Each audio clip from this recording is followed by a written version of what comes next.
Alors, que se passe-t-il chez Elementor? Elementor a récemment lancé son nouveau service Elementor One, et je vais en parler dans un instant.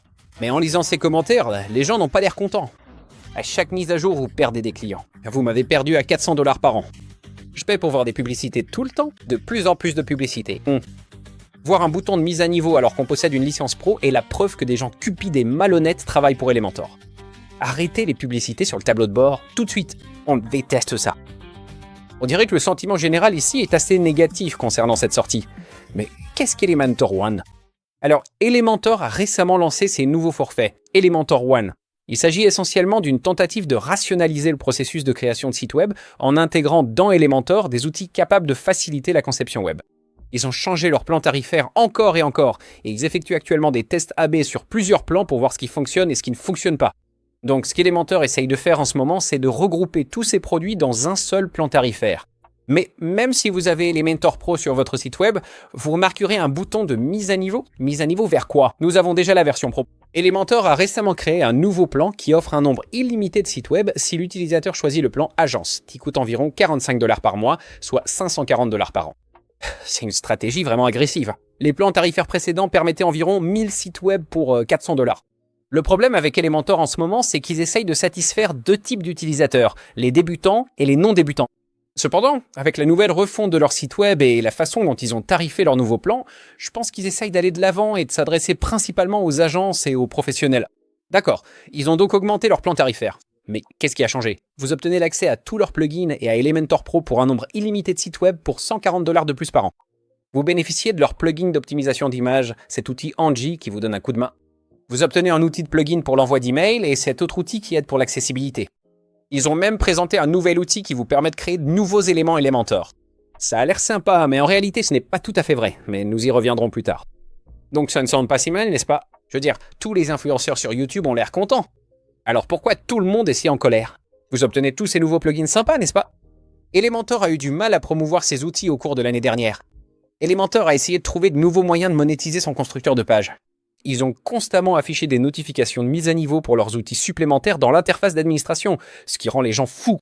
Donc le plan unique était une façon de vendre ses services et Elementor en même temps. Mais le problème principal, et je vais le dire sans détour, c'est que les gens ne veulent pas de ces services et qu'en plus ils ne fonctionnent pas bien. Alors jetons un œil à la nouvelle interface d'Elementor pour voir pourquoi tout le monde est furieux. Commençons d'abord par la version gratuite. Oui, j'ai bien dit la version gratuite, car cela affecte en réalité tous les différents plans, y compris la version Elementor Pro. Maintenant, quand vous allez ici sur Elementor, vous verrez que vous avez un éditeur d'accueil et ensuite vous avez cet énorme bouton de mise à niveau. Cela essaie essentiellement de vous pousser à passer à la version Pro. D'accord. Je pense que c'est un peu excessif, mais bon, ce n'est pas si terrible.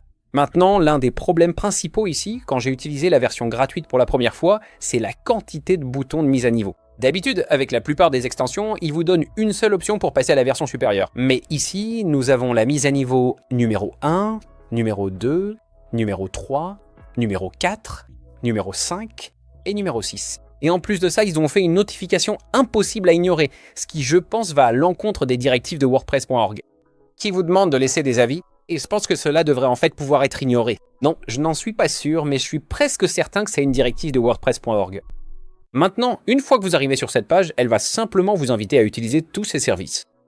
Je pense qu'ils ont essayé de rendre les choses un peu plus faciles pour les utilisateurs. Mais le problème ici, c'est qu'un grand nombre de ces extensions dépendent de crédit. Donc une fois que vous utilisez ces services, ils vous enferment dans ce système de crédit où vous devez continuer à en utiliser. Et je pense que les gens n'ont tout simplement pas besoin de faire ça. Disons par exemple que vous vous dites « Ok, je veux changer le logo du site ici ». Je clique sur « Ouvrir » et ça me renvoie simplement à la page d'accueil. Je suis pas vraiment sûr de l'intérêt de la chose. Voici encore d'autres boutons de mise à niveau. Mettre à niveau maintenant, mettre à niveau maintenant. Et si on fait défiler un peu plus, encore mettre à niveau maintenant. Donc je pense que ce qui énerve un peu les utilisateurs, c'est simplement la quantité de spam que l'on reçoit lorsqu'on utilise le constructeur de page. Ensuite, jetons un œil à leur éditeur. Donc ici, ils ont cet éditeur qui regroupe essentiellement tous les éléments ou options. À première vue, ce sont les options sur le côté gauche. Et ce sont juste, vous savez, quelques avis pour vous aider à démarrer.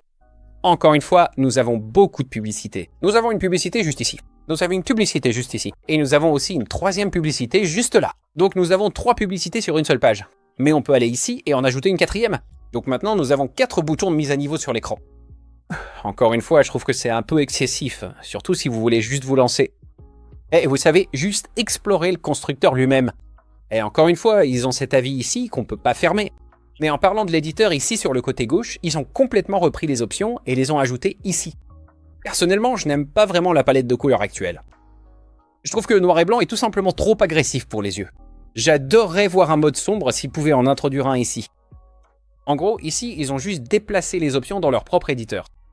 Et c'est à peu près ce que vous avez déjà vu, vous savez, sur Elementor, mais ils étaient ici, sur le côté gauche. Cependant, je n'aime pas l'idée d'avoir toutes les options juste ici, puis encore d'autres options juste là. Je trouve simplement que c'est une interface très encombrée, mais ce n'est pas forcément la faute d'Elementor. Non, je pense vraiment que la quantité d'options ici pourrait être un peu déroutante pour les débutants. Je trouve que c'est vraiment désagréable pour les yeux.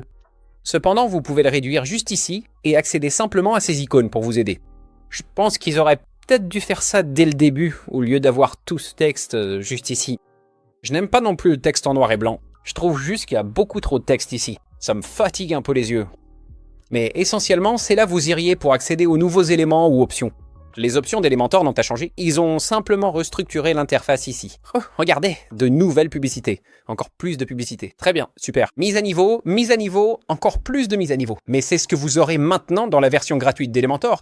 Je pense pas que ce soit forcément une mauvaise chose. Je pense juste qu'il devrait réduire le nombre de boutons de mise à niveau dans Elementor. Maintenant, pour être juste, tout ce que vous avez à faire ici, c'est de cliquer ailleurs. Et toutes ces options disparaissent. Donc, je pense pas que ce soit si terrible que ça, n'est-ce pas? Je trouve ça un peu agressif, mais c'est ce que vous verrez désormais en utilisant la version gratuite. Mais jetons un œil à la version pro.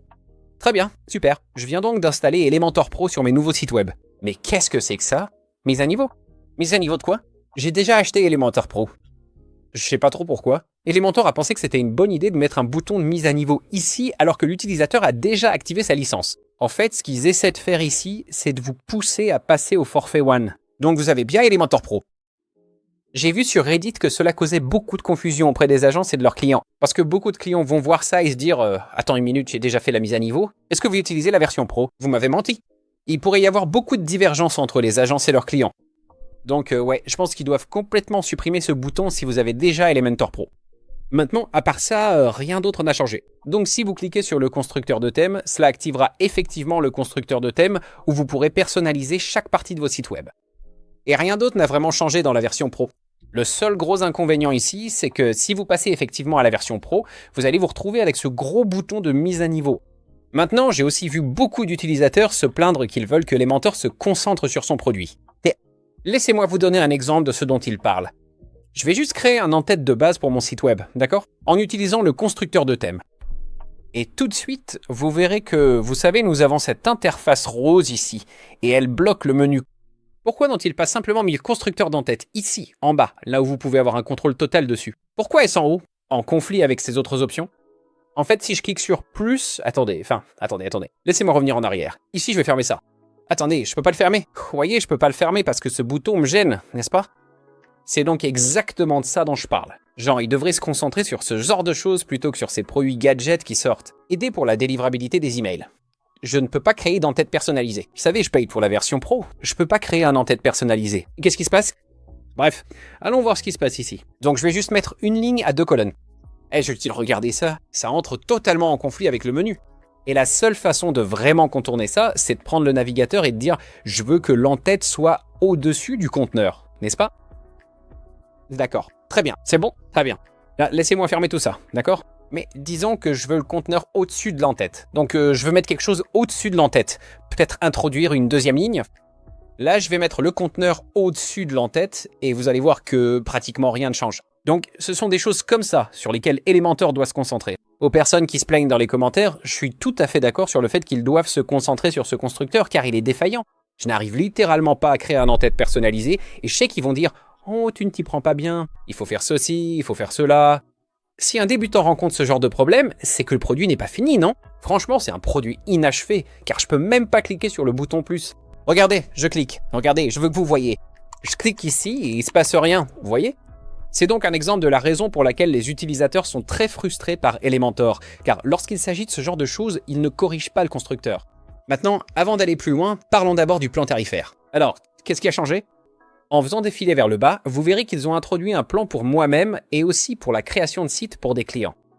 Ce qu'ils ont fait ici, c'est qu'ils ont essentiellement conservé le plan de base. Donc l'Essential, l'Advanced Solo, l'Advance, et ils ont en fait déplacé l'autre plan ici vers l'Expert. Donc c'est pour 25 sites web et ça coûte environ 200 $.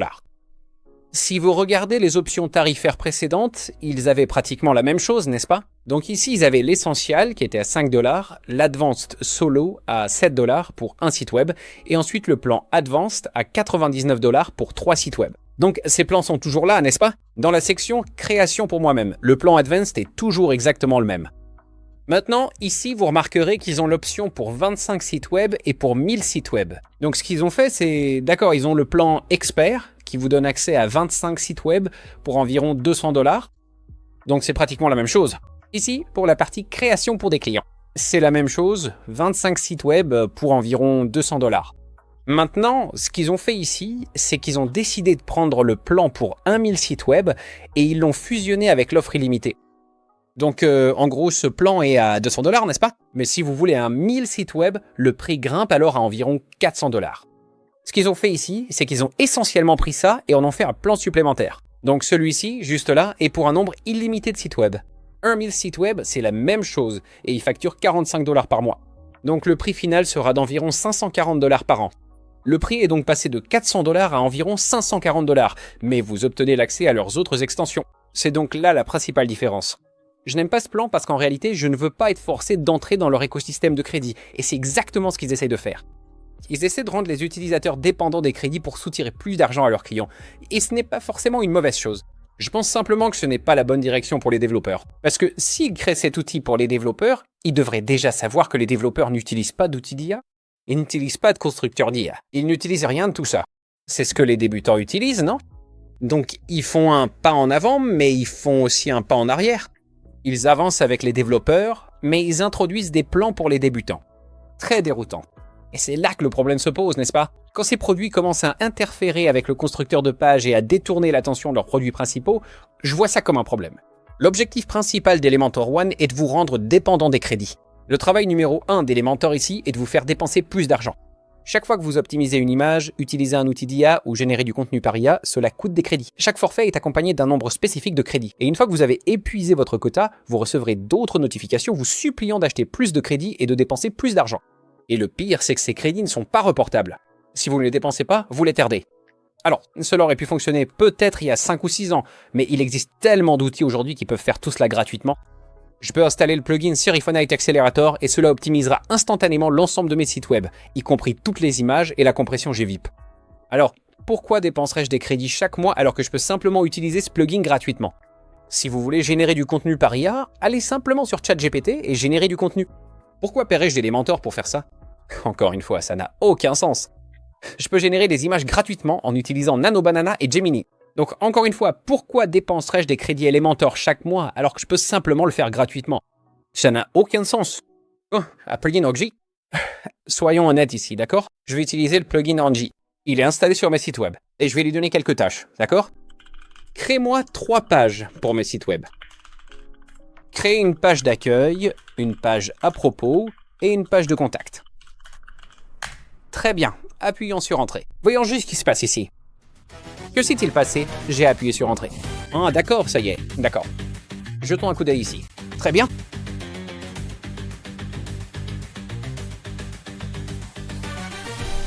Je vous dis à plus tard. Je reviens.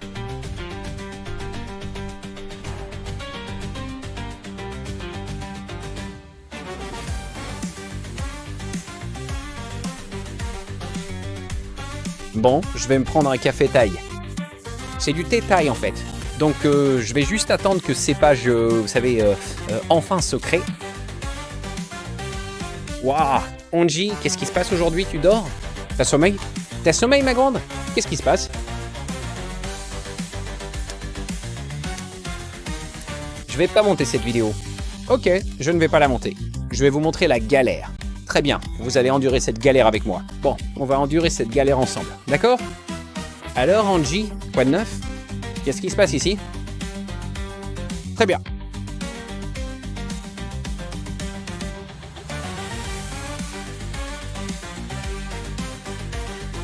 Oh, regardez, ça a décidé de faire quelque chose.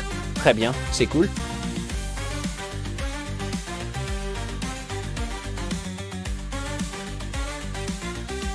Ok, j'ai enfin réussi. Très bien. J'ai créé les pages d'accueil, à propos et contact pour votre site web. Montre-moi mes pages. Oh non. Ah, j'aurais dû quitter. Vous savez, je vais juste recommencer tout ça. Eh ouais, donc ça, c'est clairement pas pratique. C'est de toute évidence un retour en arrière. Ça me prend tellement de temps maintenant. Attends fou. C'est quoi ça? Récupération de toutes vos pages en cours. Ok, donc je pense que ce qu'ils essaient de faire ici, c'est de me montrer toutes les pages de mon site web. Ok, je voulais parler des pages qu'ils ont créées, mais bon, bah, peut-être que c'est ma faute. Ok, donc on dirait qu'ici... D'accord, ils l'ont fait. Ça a pris un certain temps. Allons jeter un œil par ici. Très bien, donc je vais aller ici dans ma section pages. Voyons juste s'ils l'ont créé pour nous. Très bien, donc on a la page à propos. Ok. Bon, ok, d'accord. Donc comme vous pouvez le constater, Angie, elle est un peu lente, non? Maintenant, je pense que beaucoup d'utilisateurs qui créent des sites web auraient simplement créé les pages eux-mêmes à partir de zéro. C'est beaucoup plus rapide, c'est plus expéditif, et Angie, ici, elle est vraiment lente. Elle met beaucoup de temps. Maintenant, parmi tous les plugins avec Elementor, je vais être très honnête, je pense que le seul qui soit correct est celui d'optimisation d'images. Donc ici, on peut en fait optimiser toutes nos images en masse, et voyons juste ce qui se passe, d'accord? Je vais donc cliquer sur « Démarrer ». Donc maintenant, ça va optimiser mes images en masse. Voyons voir ce qui se passe ici. Très bien.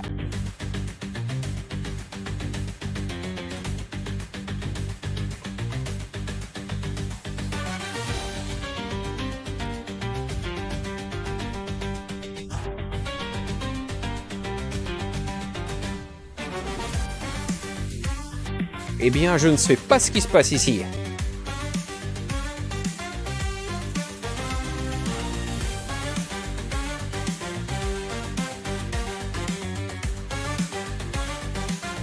Je veux dire, les gens payent pour ça. Genre, ils le font vraiment, vous voyez? C'est dingue, vous savez. 1%. Oh, ok, bien. Oh, Dieu merci. Très bien.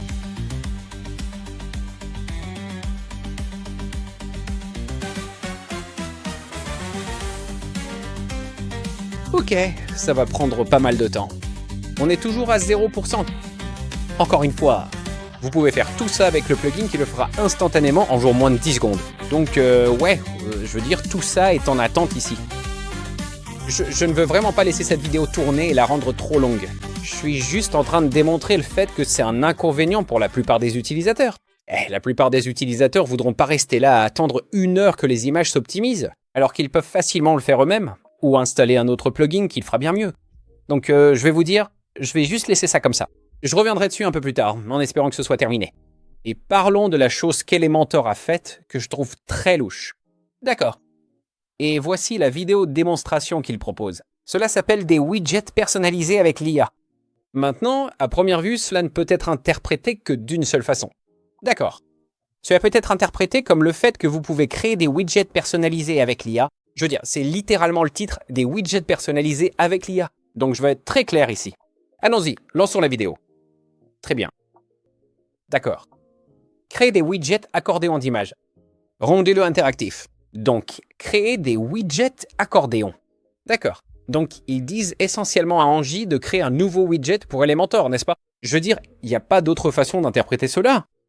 Le fait qu'ils disent « rendez-le interactif », ils décrivent le type d'élément qu'ils voulaient créer. Alors, allons-y et appuyons sur « lecture » ici. Angie réfléchit, c'est fait. Et voilà. Ils prennent un widget et ils le font glisser-déposer. Et regardez ça, un magnifique nouveau widget, n'est-ce pas? Donc la personne moyenne qui regarde cette vidéo va se dire « Oh mon Dieu, je peux créer de nouveaux widgets avec Elementor ». Donc à première vue, ça a l'air vraiment cool. Si on regarde vraiment la vidéo, elle montre comme un tout nouveau widget. Incroyable, génial. Mais ce n'est pas la vérité. Maintenant, j'ai effectivement acheté le plan Elementor 1. Désolé, je vais revenir en arrière. Ah, désolé, c'est encore en cours ici, autant pour moi. Je dois donc aller sur un autre domaine ici. Alors, d'accord, activons donc Angie. J'ai donc Elementor 1 installé sur ce site web et Angie. Voyons si nous pouvons reproduire ça. Allons cliquer sur Modifier avec Elementor. On dirait que les images, on dirait qu'elles se sont endormies. Je sais pas ce qui se passe. C'est toujours à 0%. Nous y reviendrons plus tard. Très bien. Retournons au constructeur de page. Alors faisons ça. Prenons exactement le même texte qu'ils ont mis dans leur vidéo et plaçons-le juste ici. Donc, je vais mettre créer un. En fait, ici, faisons ça étape par étape. Créer un widget accordéon d'image, d'accord? Créer des widgets accordéon d'image. Oh, j'ai fait une faute d'orthographe, autant pour moi. Très bien. Et puis, ils ont aussi mis rendre interactif, c'est ça. D'accord, rendre interactif. Très bien. Essayons ça. Très bien. Rendre interactif. Et c'est parti. Très bien. Vous savez, on doit attendre. Faut attendre, les gars. Vous savez, c'est le seul plan. Comment ça va de votre côté? Oh, je suis toujours à 0%. Très bien. Bref, laissons juste ça de côté. Je sais pas, c'est juste. Ça fait ce qu'il veut. Vous savez, il a décidé tout seul. L'IA prend le dessus. C'est comme s'il disait « Je n'ai pas envie de travailler aujourd'hui. » Vous voyez? Donc, d'accord. Voyons ce qui se passe ici.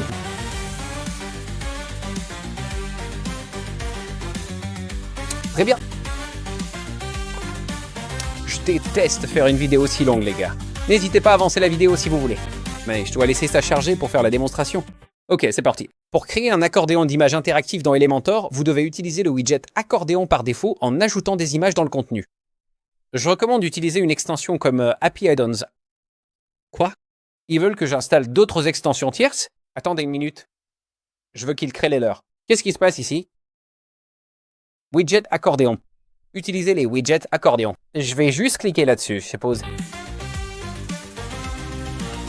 Je trouve juste ça très étrange. Ils recommanderaient vraiment d'installer des extensions tierces? Installer les extensions de leurs concurrents pour ça? D'accord. Utilisez le widget accordéon. Recherchez sur Splash. Maintenant, ça dit que ça crée un accordéon d'image en HTML. Qu'est-ce qui se passe ici? Bon, laissons tout ça brûler. Bon, laissons juste tomber.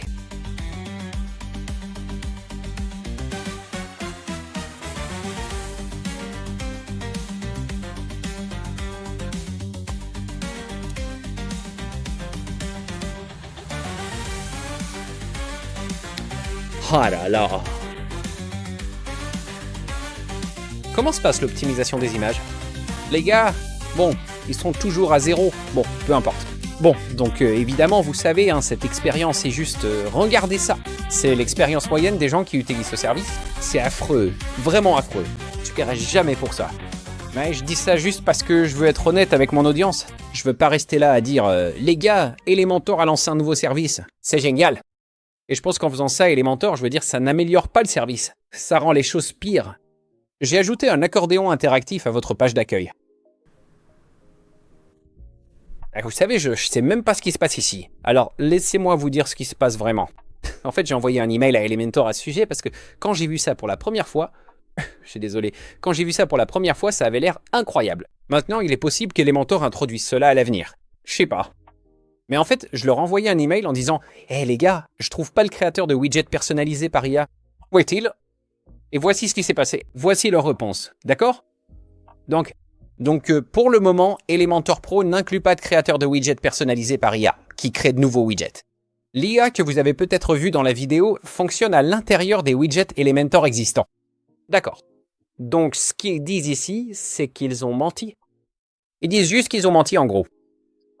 Plutôt que d'en créer de nouveaux à partir de 0. Mais attendez une minute. La vidéo juste ici dit clairement qu'ils créent de nouveaux widgets à partir de 0. Je veux dire, ça s'appelle littéralement le créateur de widgets personnalisés. N'est-ce pas? Jetons un coup d'œil ici. Allons-y. Et revenons en arrière. Allons-y et revenons en arrière ici.